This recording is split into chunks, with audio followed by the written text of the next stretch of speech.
শিল প্রভুপাদ জিবিসি স্থাপন করেছিলেন ওনার শিষ্যদেরকে নিয়ে এবং শিল প্রভুপাদ বারবার বলতেন যে জিবিসি হচ্ছে আমার মুখ। যারা আমার সিদ্ধান্ত জিবিসির সিদ্ধান্ত এক, যারা বলে যে আমি জিবিসিকে মানি না, তার মানে পরোক্ষভাবে তারা বলছে যে তারা আমাকেই মানে না।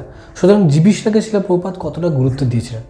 তো শিল প্রভুপাদ যখন ঠিক অপ্রকটের ঠিক শেষ সময়টাতে অর্থাৎ 1977 সাল নাগাদ, তো শিল প্রভুপাদের তখন শারীরিক অবস্থা খুব একটা ভালো ছিল না, এমনকি উনি হাঁটাচলা করছিলেন তখন, কিন্তু তিনি জিবিসির সমস্ত মিটিংয়ে ডাইরেক্টলি কোনো সিদ্ধান্ত নেওয়ার জন্য অংশগ্রহণ করতেন না, যেটা আগে ছিল।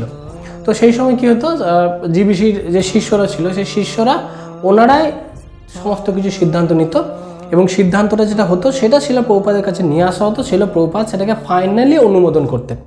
তো শিল প্রভুপাদ কী করতেন, শিল প্রভুপাদ কিন্তু জেনারেলি জিবিসি যে সিদ্ধান্ত নিতেন অর্থাৎ শিল প্রভুপাদের শিষ্যরা জেনারেলি কিন্তু উনি সেই সিদ্ধান্তটাকে সমর্থনই করতেন। কারণ ম্যাক্সিমাম শিষ্য যেটা করতো, শিল প্রভুপাদ চাইতেন যাতে জিবিসিরা সঠিক সিদ্ধান্ত নেয়, তার জন্য তাদেরকে একটু উৎফুল্ল করা অর্থাৎ মোটিভেট করা। শিল প্রভুপাদ দেখছিলেন যে তার শিষ্যরা যে জিবিসি মিটিং করছে সেই মিটিংটা সপ্তাহের পর সপ্তাহ ধরে চলতে থাকতো। তো শিল প্রভুপাদ ওনার জিবিসির কিছু শিষ্যকে ডেকে পাঠালেন এবং এখানে বলবন্ত প্রভু ছিলেন, সৎস্বরূপ মহারাজ ছিলেন, যে তোমাদের জিবিসির মিটিং এত দেরি কেন লাগছে? তোমরা কি কৃষ্ণ ভজন করতে চাইছো না? মিটিং এমন হবে, একটা প্রস্তাব তোমাদেরকে রাখতে হবে, যে একটা প্রস্তাব রাখলে এবং সেই প্রস্তাবের সমর্থনে যুক্তি দিলে এবং তারপর কারা কারা সেই প্রস্তাবটাকে সমর্থন করছে পক্ষে বিপক্ষে হাত তুলে যাদের ম্যাক্সিমাম ভোট পাবে সেটা সিদ্ধান্ত হবে। তো সিম্পল, এটা তোমাদের এই একটা মিটিং করতে তোমাদের সপ্তাহের পর সপ্তাহ তোমরা চালিয়ে দিচ্ছ। তোমাদের উচিত যত তাড়াতাড়ি সম্ভব এই মিটিংগুলোকে শেষ করে কিভাবে আমরা নিজেরা হরিভজনে উন্নতি করব এবং অপরের হরিভজনে উন্নতি করতে সহায়তা করব সেই ব্যাপারে দৃষ্টি দেওয়া না। কারণ আমাদের প্রধান উদ্দেশ্য কিন্তু কৃষ্ণ ভাবনাময় থাকা এবং অপরকে দেওয়া। তোমরা যদি মিটিংয়ে এত লেন্দি করে দাও তাহলে কী করে চলবে? তো সেরকম শিল প্রভুপাদ একবার মায়াপুরে ছিলেন। তো মায়াপুরে শিল প্রভুপাদের সামনেই শিল প্রভুপাদের জিবিসি মিটিং চলছে।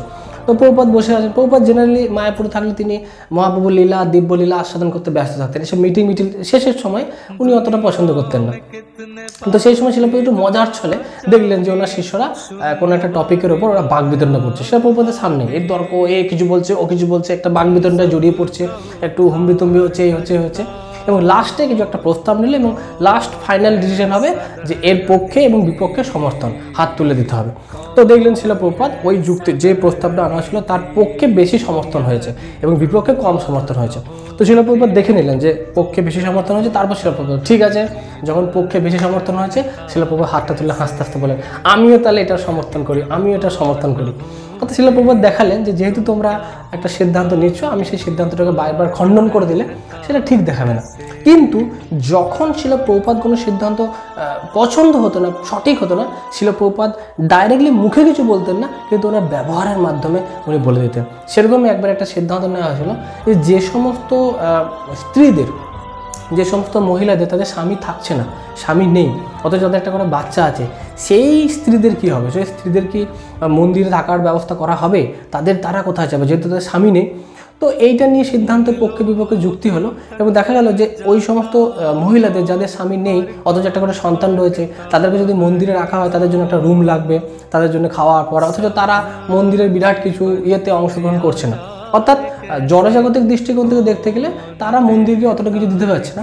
তো তখন সিদ্ধান্ত নেওয়া হলো যে ঠিক আছে, এই মহিলাদের কিন্তু মন্দিরে থাকার ব্যবস্থা করা হবে না, তাদেরকে নিজেদের ব্যবস্থা নিজেদেরকেই করে নিতে হবে এবং এইটার সমর্থনে ম্যাক্সিমাম ভোট পড়লো।